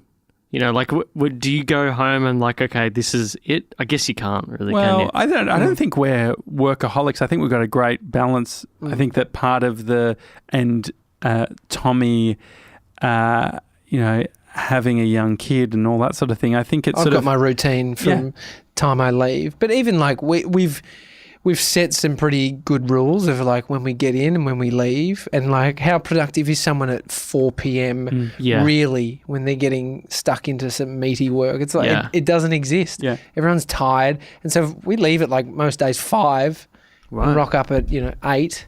Okay. And so, but if we created a habit around working really late, I don't know for what we're trying to do and what the success that we see being where we're heading towards, if it will help that. We don't need to work weekends. Like I think that's the big thing. Like if I put it on the table of like we can work on weekends or we can catch up on work on the weekends, Parkinson's law, you fill out the time that you allocate to it. Exactly. And so that's why it's like, we get in at 8 o'clock, have our 9 o'clock catch up, stand up, and then by 10 o'clock we're recording the show, and then probably by midday Mr. 97's got the episode out. And so, not every day is the same. We've got production days, so Tommy will go out on Friday on a production that he's working on. I'll be editing, and so I think that we see the benefit in not overworking. So actually creating time, creating space. One of the things I think we both learnt within radio, I was more sort of behind the scenes, digital content producer. Tommy had sort of more of that on-air experience. But part of it is as people who are behind the microphone, one of the most important jobs you have is to live a life outside of the show, have something to talk about. If you rock up, do the show and do nothing for the rest of the day, it's going to make for a really boring show if all you're doing, if you're basing it on your life. That's interesting. It's like work getting in the way of hobbies. Like how many people actually still actively do a hobby? I don't think many do. Yeah, I go to the gym, but it's like it's not a hobby. I don't see it as a hobby. Absolutely not a hobby. Definitely Jordan, not a hobby. what are your hobbies? I don't have one. I'm You're sure working. you do. I mean, you got clocking off, bro. I really am not. It's one thing I've been working on very hard. You got to stop recently. working hard on that thing and just fucking not do it. No. Well, like I recently read Deep Work. Have you guys read that book? Newport, great book. Great book. I actually interviewed the Australian memory champion recently. Was mentioned in that book. Can you remember his name? Oh, Dad. Daniel Keeler. Can we get that as a snippet? Yeah, that was some of our best work. We'll definitely do that. Can we do a split screen of Tommy and I saying it? I think we're definitely going to get that as a snippet. Little 10-second snippet. Yeah, perfect. Great. Actually, turn it into a GIF, perhaps. Yeah, that'd be great. Yeah, actually, we need to. I'm trying to get us like the partner program in Giphy so that we can start putting Instagram in GIFs in Instagram. That's something you should look at. Yeah, that's very interesting. Daniel Monheit, who we've interviewed in the past, is creating a 6-second film festival after he heard the Giphy founder talk at South by Southwest. Oh, interesting. I didn't even know they had a partner program. Yeah, so it's just a program. So it'd stop all the Gronks from getting their own gifts. Gary V's got one. Well, so Instagram shut down, restricted the API based on a bunch of racist and sexist GIFs getting onto their platform. Mm-hmm. So now if you do the swipe up on Instagram to add a GIF, they're pulling from Giphy's like partners. And so you've got to have like a minimum of a certain amount of GIFs you need to apply. So we'll have that one, please. Yeah, exactly. And so it's great. So imagine like you could set it for podcast. And so it could be, you could do some swipe up podcast ones with your face on it. So it's You've just given him more work. He's now going to be working ruthlessly throughout So Saturday, what was the memory guy telling you? About what, life? Yeah. What did he teach you about? So you're talking about Cal Newport. Well, the thing about that is he just reaffirmed what I already knew. Mm-hmm. I've had this thing recently where I found out I had health anxiety. I didn't really know I had symptoms of the anxiety, but I thought it was related to these food intolerance symptoms that I had. I heard you talking about this was it Claire?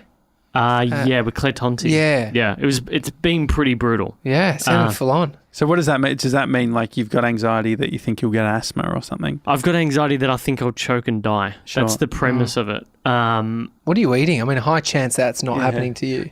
I know, yeah, but that's the thing. That's the whole thing. What it stems from is my dad, when I was a kid, like was choking on a piece of octopus or something like that. So they reckon that. Like that connection plus when I was younger, my grandpa, my grandma got quite sick. My grandpa died and my grandma, we were living with them. So it was like quite an intense, my understanding of death is apparently warped, supposedly based on that. Do you find that out from a psychologist or who tells you apparently, yeah. Well, what I learned was I was seeing a specialist about my gut-related issues, which exist. Yeah. So I reckon I wouldn't have this if I didn't have food intolerances, basically. But the food intolerances come under this umbrella of irritable bowel. Basically, you're already an anxious person. Yeah. You're prone to getting certain things. Mm-hmm. They've done tests where they show that even if you haven't gotten irritable bowel and you've just got anxiety, you're more likely to get irritable bowel later on in life. That's actually so many of the people in my life that are anxious people tend to have IBS. Yeah, and I had it I remember before I had to do rowing for high school. I used to vomit before every single race. When I used to play, of like fucking seasick. Yeah, like I'd get really not seasick, but I would get ill. And so I remember one race, my coach was like, "You haven't vomited yet. Is everything all right?" Like, because they know that I'm really into the moment. What was your position? I don't know anything about rowing. I was just at the back of the boat rowing. Okay. So I wasn't the main position. Yeah, spot 1 versus 8, which is the most important. But the point is that... I won't bring it back to motion sickness, but if you're on the very back, I feel like you could maybe you need to sit at the front. You know what I mean? Be a cox. Yeah, be a cox. No, but the cox is who's the one that's reversed? Whoever's... that's a cox. You don't want to be the cox because then it's they're steering. I wasn't that. I was just the last rower, the smallest rower, because I'm 5'8". So, but the point is, I've always had this sort of nervousness that has existed through my digestive system. And when I was 21, I got this fructose intolerance, but really it's just irritable bowel. Fructose all these intolerances don't exist. It just means that you have nerves that overreact in your gut, and so. Some people who get that are prone to getting anxiety, and over time mine just got worse and worse until about last year. It came to the point where I was just my mouth would always be dry and I couldn't swallow things properly. And I'm still only just working on that now. I'm eating sort of semi-solid food and half pureed food, but they've had to give me a ladder of progression. So what do you what's your diet like? What do you eat? So I'll have a shake in the morning with eggs, fruit, protein powder. In the shake? Pardon? In the shake, the eggs are in the shake? Raw eggs, yeah.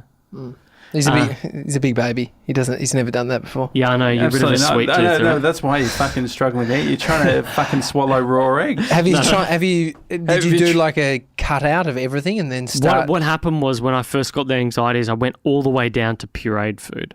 So over time, what happens is you have these symptoms which you think are part of your food intolerances, but are just you being anxious. You've got, you start swallowing, and so the classic is you've got a tense throat, or you have a sensation of something in your throat, like you're choking. But it's nothing there. It's just you're hyper aware of that whole area. Were you Googling this? Oh yeah, you Google all sorts of shit. And so what happens is with the psychologist, first of all, they have to teach you to notice the difference between food intolerance, hypersensitivity type stuff versus anxiety. And the reason why I noticed I had this was I had a placebo effect through a GP telling me, we're going to give you this tablet to fix this minor issue up. And before I'd even had the tablet, I felt perfectly fine. Fuck, you gotcha. The day after. So for a whole day afterwards. Did the GP... I told the GP straight after that happened. And so that's when they went, you need to go see a psychologist. I had some, breathing. Sometimes I'll have anxious breathe, when I think about breathing too much, and it's I don't know why, but I'm always yawning. Yeah. I think that's a form of anxiety. It's the concentration on breathing or the idea that you've got an elevated heart rate. You don't. It's just the fact that you're concentrating on it. Yeah. And that concentrating increases the heart rate. Yeah. And so you spin out of control. That's what anxiety does. It's just all of a sudden you become over-aware of a normal bodily sensation. Yeah. And then you spin it up through the flight and fight response. And so, I've had to learn a lot, man, because now I don't have placebo to fix the issue short term. I've got to actually work on it. Is there did the psychologist suggest meditation? Is that what they're recommending? Yeah, so every day I've got to do meditation. I've got different techniques I use when I'm eating. So certain things work to help me to relax while eating and not over concentrate. But a lot of it is just what they call exposure therapy. You go from puree foods to very soft foods or half pureed, and then you go up to, right now I'm at risotto, oysters, sort of not slimy things, but things that are softer, but they still have a firm texture. And so maybe 2 weeks from now I'll start eating cut up bits of meat or something. I don't know. But the point is, they've got to get you to they've got to get you to being normal again. But it's just for you having confidence in that bodily process that it's normal. Man, there's a great show on the US Netflix. I don't think it's on Australian Netflix, but I used to watch it back in the day when I had the whole VPN thing before Netflix came to Australia. What's a VPN again? I'm joking. I don't want to know. No, there's a show called Freaky Eaters.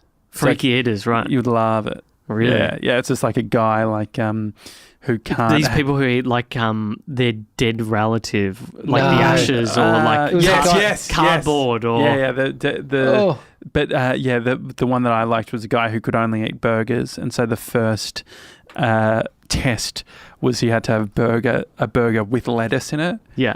And as the lettuce was getting close to his mouth, he was he had a compulsion. Yeah. There's elements, what I've been told is health anxiety has elements of OCD to it, which most people who have a tendency to get anxiety have that as part of their personality. Yeah. I've got a slight unhealthy obsession with around body image and food and all that sort of thing. So I do find, but there are elements to it which I am slightly...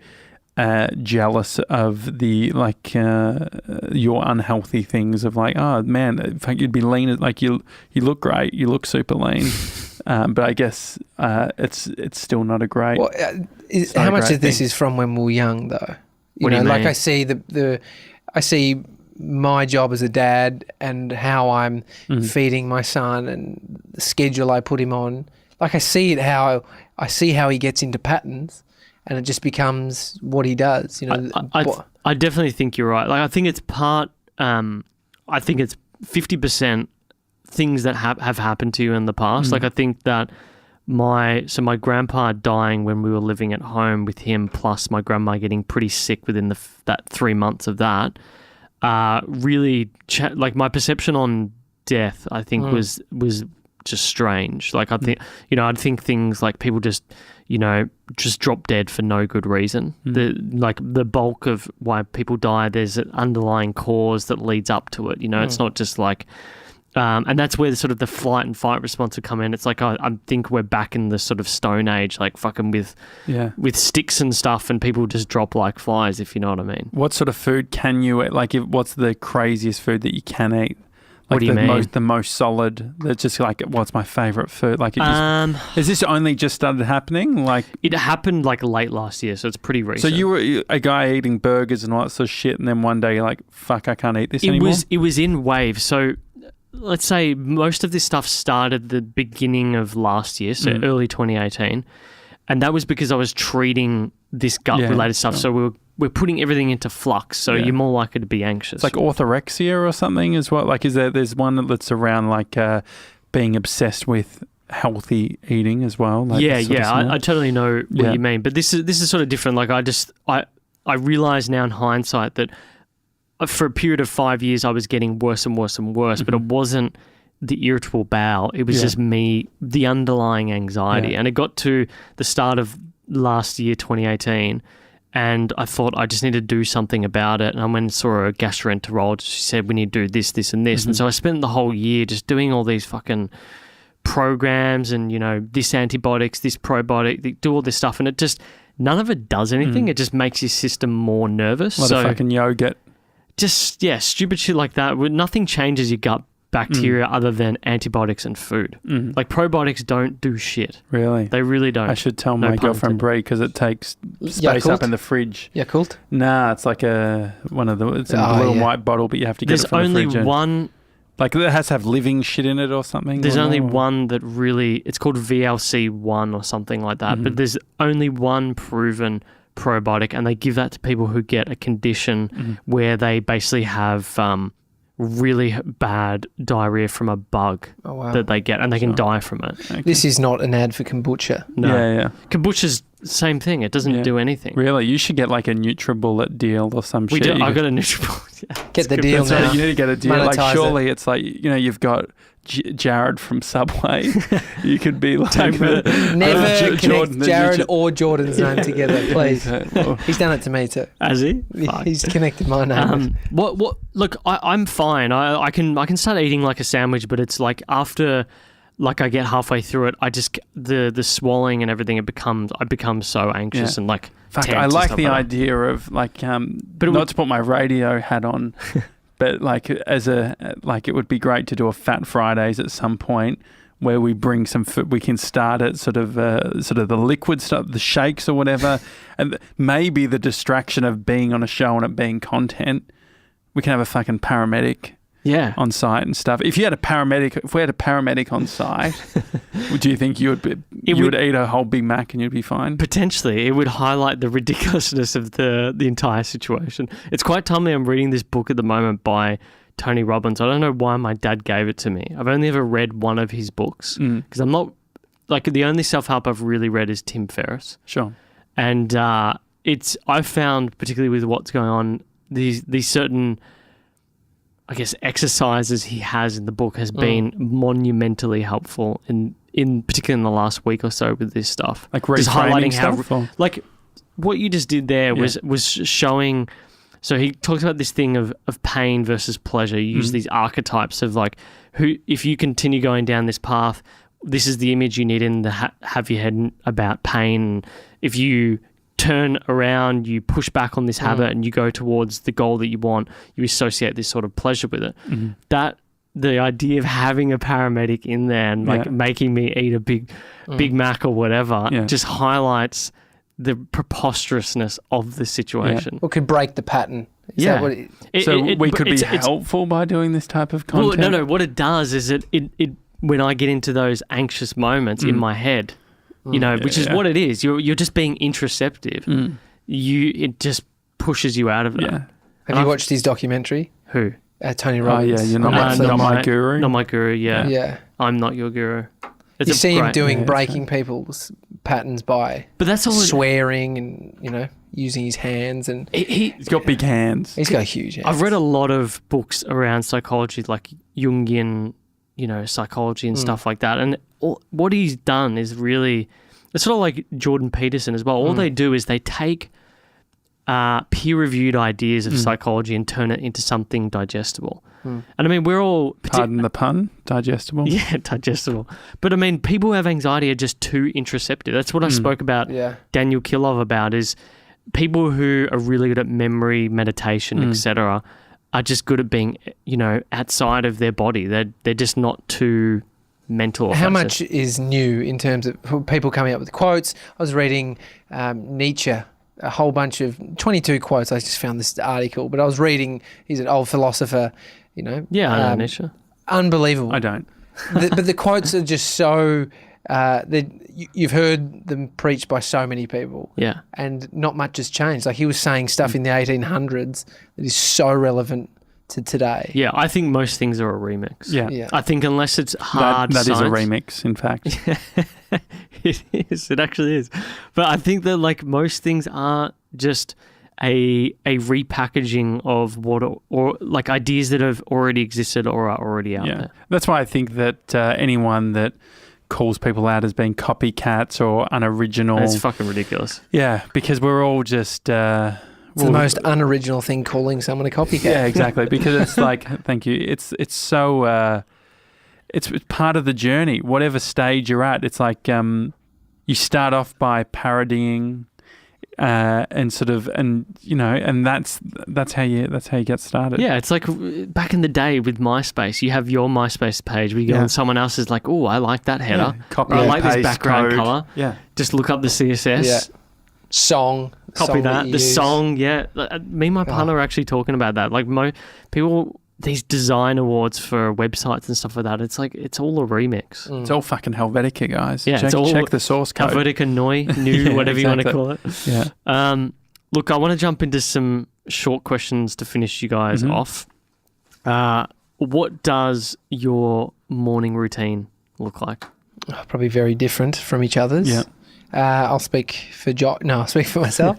I wake up at 5:30 and I've been doing Sam Harris, his meditation app.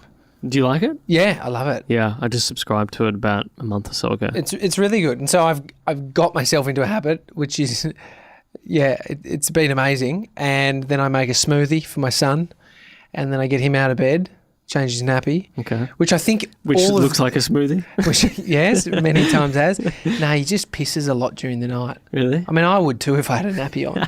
Just let it It'd go. be great. Wouldn't that be good? You just sit there just like... I don't know. I get him up and then I get him ready. We take him to daycare. And so, if anything, I haven't had a morning routine. I haven't ever thought about morning routines, really. I used to just get out of bed Reacting. and go. Well, I Yeah. used to. Yeah. I used to be a personal trainer to start at 6 a.m. other than working on radio where I would start on air at 6 a.m., which I would get in there at like quarter to five. But you're a madman if you do anything before that. So I'd just get out and go to work. Yeah. And so having the kid, one of the benefits has been I have to have some routine for him, but then I may as well adapt my own. Yeah, it's like having an alarm. And so, if I sleep in, he'll wake me up. So I've been able to create some kind of consistency in that morning routine. And then I go to work. See this Gronk. Exactly. I'll start in the evening because I need to go to bed early so I can wake up early. Okay. So I try and be in bed by 9:30. Okay. Be off my phone by 10. Can only go to sleep if I'm listening to some form of audio content. Normally it's the book Daily Rituals. Oh, yeah.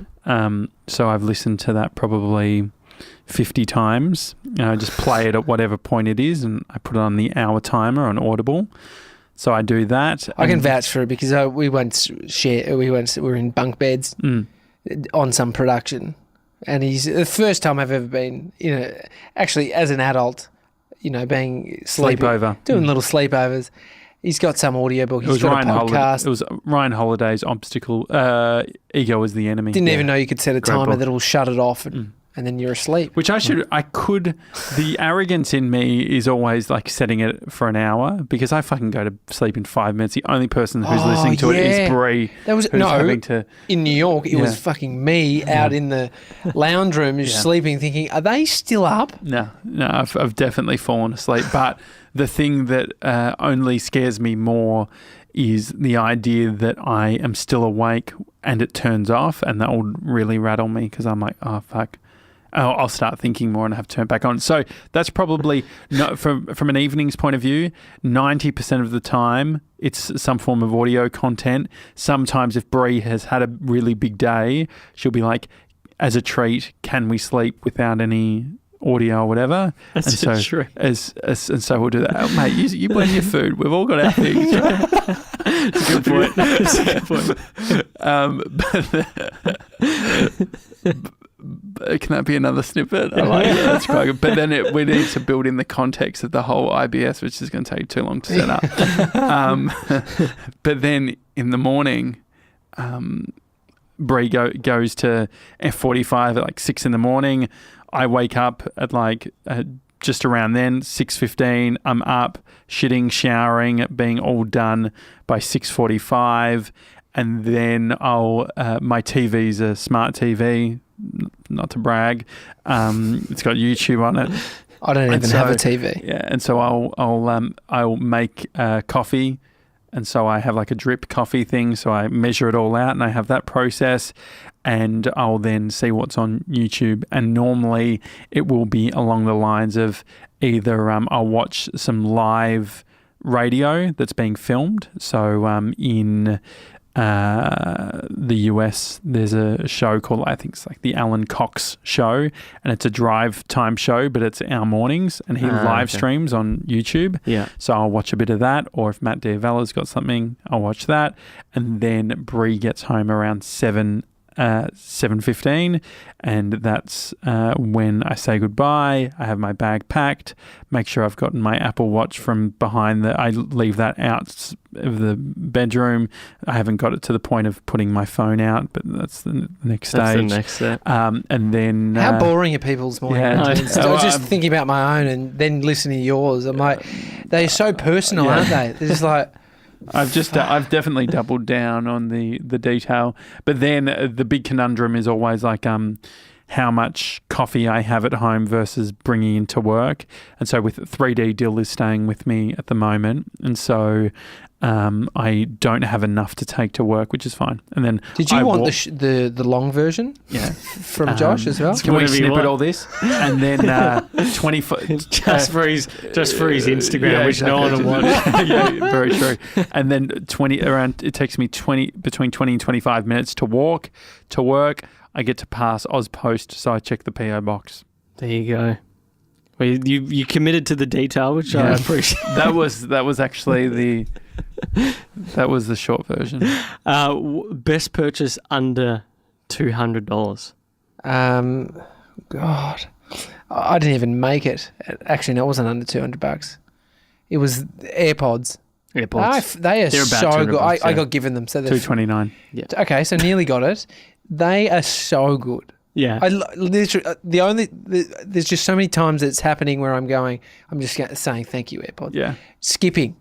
Like I went across the road to do some skipping at the little exercise playground thing. That's not what I was expecting. Were you thinking skipping of song then? No. No. I went across, that's what I had to say, skipping. Exercise park, do some skipping, and I had the thing in my pocket with the cords still on because I left them at work or something. And I just kept on smashing it out of my ear. It was like hurting. I was like, how wasn't this a thing years ago? Maybe it was. Maybe there was Bluetooth headphones, but not as good as the AirPod. Not as good as this. Yeah. Only downside is the ear cancer. Well, we don't know yet. Ear cancer? No. Fucking don't scare him. I just want a pair of AirPods from I'll get him on the way out. That doesn't make any sense. No, well, Joshua Fields Milburn, who is also a little bit of a what's it called? A neptomaniac. Made that up? I just created maniac and added something at the beginning. When you're klepto, no, that's stealing. Thief. No, what's the one that's worried about health stuff? You're gonna get sick. Well, if there's someone who should know that.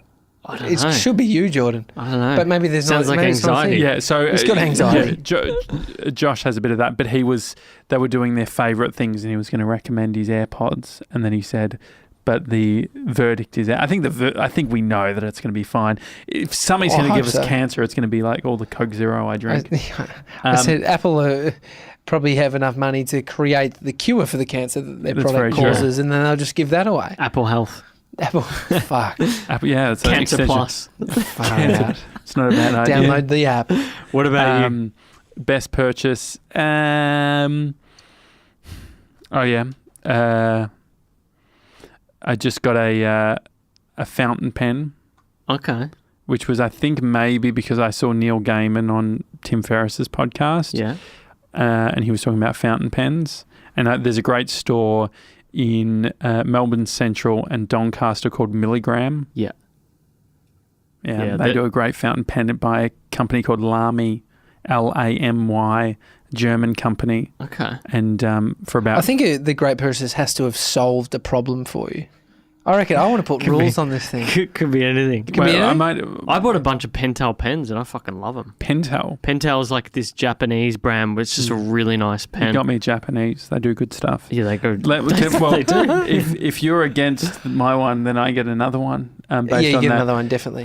Probably this ANS colour beanie that I'm wearing. I haven't been nearly as good as a neck tattoo. Yeah, well, that's what Mr. 97 said. It gives me the street cred of a neck tattoo.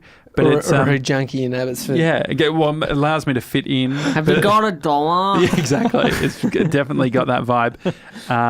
And so I do like this as a way of I don't know why. I just feel like I don't look that bad in it. Yeah, you're good. Thanks. Fine. That's what I wanted. You didn't get that from me, so yeah. Yours is obviously neutral bullet. Definitely the neutral. No, I'd say I've typically said the AirPods. The AirPods are brilliant. I love them, and I'll take the ear cancer. Yeah, you take the ear cancer with it. Last question for you guys. Yeah. If you could have a billboard anywhere in Australia, where would it be and what would it say? Clarendon Street, across the road from the radio station, is a great one for just the daily talk show. Yeah, I do like that idea. Just like a bit of a...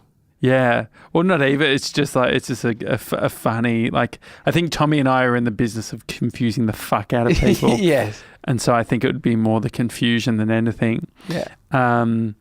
I reckon...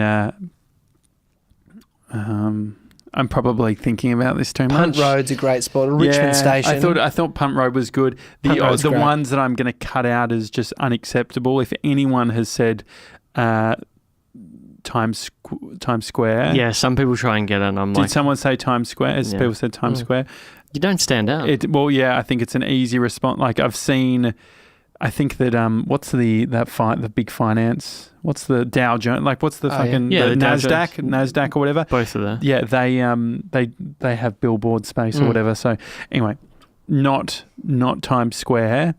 I think the one that I've actually thought about is on Punt Road on the corner of Swan Street. Okay. And it's it's the electronic billboard. Yeah. And the QMS one or whatever it is, right? What is it? QMS? QMS. Oh, are you talking specifically which ad company I'd have to go to? Mate just had a job interview with him, actually. Really? Yeah. How did he go? I don't know yet. We might be able to get a cheap deal. But so this is possible. So you got your QMS, you got your Punt Road, Swan Street. What do you want on it? I think that... What year is this? Like, as in that you were... This year, see? So it's got to be this year. Just now. It's going to be next week. Yeah. Needs to have cut through. TheDailyTalkShow.com, I worry, is just... God, we've really seen the differences here between you two guys. Well, no, I think that part of the thing is if I've come to realise anything like the 3D deal stuff, the thing that the things that we say can actually happen. Yeah. So whatever I say in this moment could potentially happen. And I have thought about previously the cheapest billboard we could get, like find a place in the US where we're essentially paying for the printing and get a billboard in some sort of regional. Yeah. But no, I think that something around pushing the platforms, so being sort of the face of the movement, which is podcasting and streaming. Actually, I know exactly what I would do.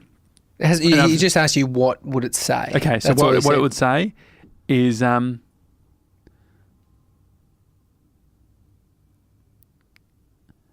Thank God we can edit. No, thank God you edit. Please don't edit. I want to keep that. So it would be like, here we go. Is this thing still on? No, this is... And then Siri will come because they've hit their iPod. If they've got Pocket Casts, they won't understand if they've removed the gaps. No, actually, this is very clever. Depending on which is the biggest smart speaker at the time, let's say... Apple Home. Let's say Apple Home. Mm-hmm. Hey Siri, play the Daily Talk Show. And so what I want to do, and we've spoken about this internally within Big Media Company, with the who was it? There's been a bunch of tech sort of people talking about how everyone is used to saying play Led Zeppelin, play this type of artist. I think it was actually a guy named Larry Rosen who has a company called Edison Research, which is big in the States. Craig Bruce has had him on his podcast. But he talks about people aren't used to saying play, hey Siri, play Uncommon, right? They're not used to saying podcast and all that sort of thing. So us coming up with some sort of way of making it very easy for people to say, I like that. Play the Daily Talk Show. Anchoring. It's good. Yeah, and so when we were in Diavala's house, he had a little Alexa, and I said, Alexa, play the Daily Talk Show, and she played our latest app. And I thought that was in that moment, I was like, oh, this is going to be sick. I can't wait. It is the future, though. The sort of audio, well, I think for the home, audio without a doubt, but I think... what about cars? Like, so imagine Siri and Alexa and all of the, and Google Assistant, they're all going to be eventually in the car. Yeah. Like, that's when you're going to need hands-free, is like, and talking to it. And so they're in the car, they're on Punt Road, they're going past Swan Street, and it says, Hey Siri, or whatever it is. And so they can change fucking stations straight there based on this billboard. Yeah, I love it. It's really good. You've clearly thought it out. Well, he spent 15 minutes just now thinking through I think it was worth it. Guys, thank you so much for coming in. I really do appreciate it. Thanks for having us. Thanks, dude. Where can people find you guys? Where do you want them to find you? TheDailyTalkShow.com and YouTube.com/The Daily Talk Show. Okay. Just Google The Daily Talk Show. Yeah, that's the other way. It's all there. Would you come on our show and eat something significant, or is you not there yet? Mate, I just don't want to put you back. I don't want to set you back. I know this is a game of elimination and reintroduction. It could be for the betterment of his life. Do you know what? It could be a good target to have before. I'm meant to be going to Japan in October to book a wedding. Me and my partner are getting married in Japan. Oh, great. So I have to be eating properly by then, so that could be a good... This is one of these things that Tony Robbins talks about. It's like you got to have a really painful situation in your mind that pushes you away from that. So the painful bit, like I think our show could be, like rather than it being going to Japan... The embarrassment of not being able to eat that. Yeah. In front of an audience. I think there's definitely... I think he's got serious health things going on, and he needs to take it seriously. But that's why it's good having both sides, because like especially like if this was 1998 and it was the radio stations, they'd be like, let's get him on, and then let's also try and like or it was an ad for Tony Robbins walk across Coles. Yeah. That he's thinking about. That shit is brutal. I've actually had a mate who went and did one of those things, and there's always like 4 or 5 people who get an ambulance called. So, look out. Thanks for coming in, guys. Thanks for having us. Thanks, mate. Cheers. Thank you for making it to the end. Before you run off, subscribe if you enjoyed this episode, or do leave us a rating. For Instagram, go follow us on @uncommon_podcast. For YouTube, search Uncommon Podcast, and don't forget to subscribe if you're watching this video. Also give us a like or leave a comment on what you thought about the episode. But until next time, thanks so much for listening.